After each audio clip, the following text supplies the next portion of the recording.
Many times the answer to a problem or need is simply communication. Moderator Tom Ostrom is bridging the gap by finding the person with the answers to your concern. Women's justice is reaching into the church. At Assisi Heights, there's a conference celebrating the 10th anniversary of the ordination of the first female pastor.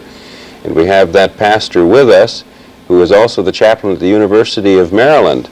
Welcome to our program, Pastor Beth Platz. Thank you. Delighted to be here. Did you find that resistance to females in the clergy is chauvinistic or scriptural? A little bit of both.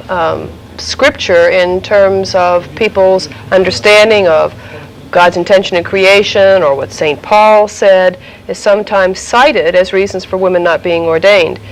But the Lutheran Church in America and other Lutheran church bodies, as well as churches such as the Episcopal Church, have examined Scripture and have found that they can find no reason for the ordination of women. And the question of tradition, which often arises in terms of the chauvinism question, there the church has said, well, we've got to consider what we've always been doing, and it's always been male. And some churches feel that they cannot, at this point, move beyond that.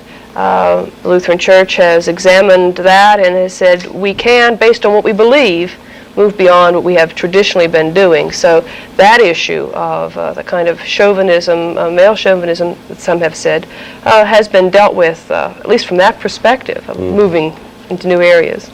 Now, in the many responsibilities in the clergy, teaching, counseling, what particular rewards have you found in your role as a woman? Well, for me, being a pastor has primarily to do with worship, and I have been very happy in the way people have accepted me as a pastor who preaches the Word and who administers the sacrament.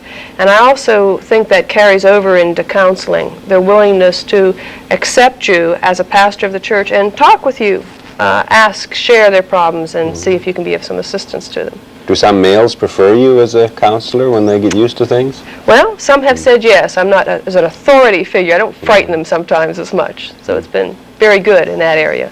Now, what frustrations have you had in your profession as a female?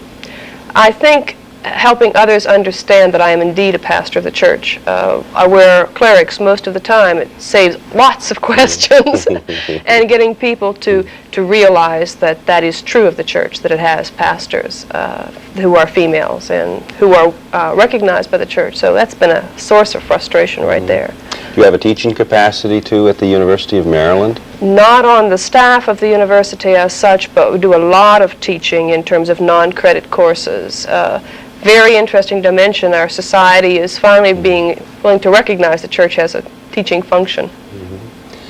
Well, gee, that must be a marvelous responsibility in your many diverse talents. There's kind of an ecumenical spirit at Assisi Heights where your conference is, too, isn't there? The sisters are absolutely marvelous, and we spend time exchanging with them, particularly the older sisters, and I think that's an interesting contrast in their habits, and we running around as ordained women of the Lutheran Church, willing to share our experiences and be supportive of one another.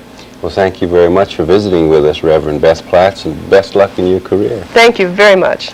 And thank you for joining us on Bridging the Gap, and we welcome your presence and joining us every Monday and Tuesday. Bye-bye.